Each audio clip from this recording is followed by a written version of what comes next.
Oliver, are there any advantages to leasing for the end user? Typically, the advantage to leasing is you get a lower payment. The other advantage is you get a guaranteed buyback value. Now, in your case with the Tesla, it sounds like you have to give it back, so that really, you don't have the option to purchase it. But on a typical lease, somebody would come to the end of their lease and they have the option to, if the car is worth more than that guaranteed lease end value that the company provided, they could sell it on their own and just pay off the car at that value that was guaranteed. Or if it's worth less, they could give it back. So there were options. Robert, thanks for the tip, man. Much appreciated. Much appreciated. So there were options to a traditional end buyer to a lease. Now it sounds like it's limited to the Tesla. So the advantage to you would be a lower payment. Because you have a guaranteed return value, the amount of your monthly payment is going to be the cost of the vehicle, and then how many payments does it take to make the interest payment and get down to that guaranteed value.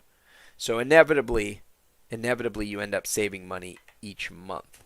Now it doesn't mean you end up saving money in the long run, as opposed to just being able to buy it and pay it off and having a vehicle that you can sell and make money that way, or a vehicle that you can just drive into the ground.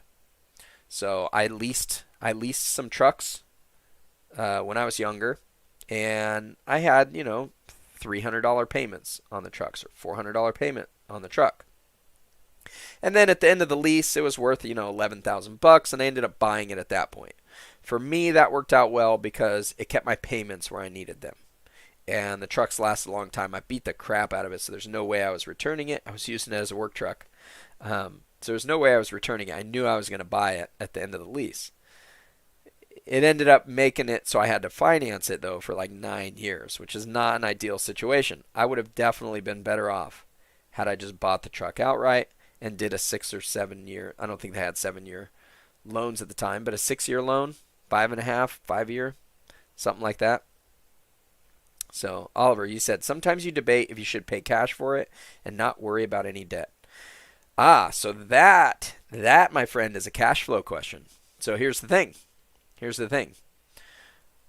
What would you do with the money if you didn't pay cash with it? Because you could probably get, I was talking with somebody, they're getting a 2.85% loan on their Tesla Model 3. They're doing getting a 2.85% loan. Now, a 2.85% loan on the car, can you make more than that if you had $70,000? I forget which one you're going for. I think it's the Model Y. So if you had $70,000, can you make more than can you make more than a 3% return on that money? If you can make more than a 3% return on that money in a fairly safe fashion, like you're not putting it at risk to do it, then I would absolutely take the loan out, take the debt, and put that money to work for you. That's all about cash flow.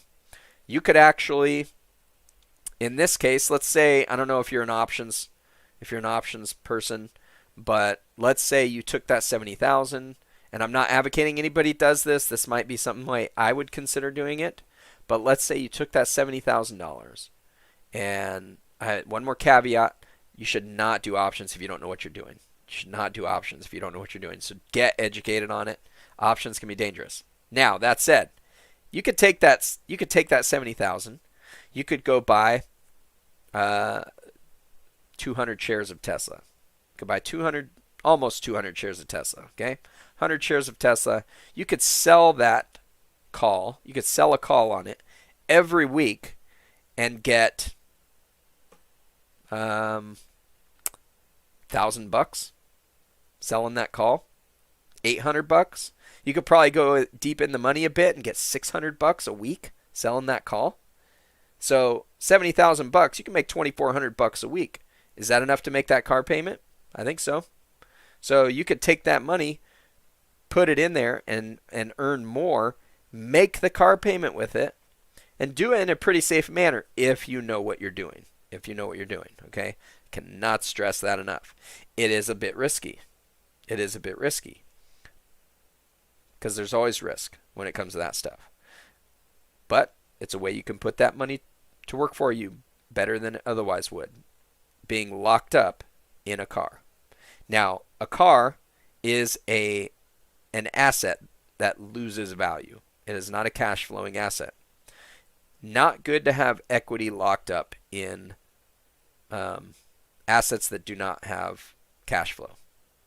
That's the way I look at it. Top Gun says, hard to beat active investment returns when you know what to do. Yep. You could even take that 70 grand and you could put it to work with our good friend Top Gun Bobby and possibly earn a 10% return on it. And that could be backed by real estate. You don't have to even own the properties.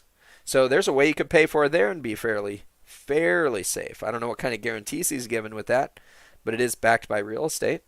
So there's options. There's options out there. You hope you can get 2.7% APR. Yeah, I'm pretty sure you can. This was a question asked and answered during one of our Wealth Care Wednesdays live streams. If you have any questions, leave them in the comments section below, or join us on one of our Wealth Care Wednesday live streams where you can ask the question and we will answer it on the air live. I hope you found value in today's video. If you'd like to find out more about IUL and whole life, check out these videos right over here, and we'll see you next time. Now go maximize your cash flow.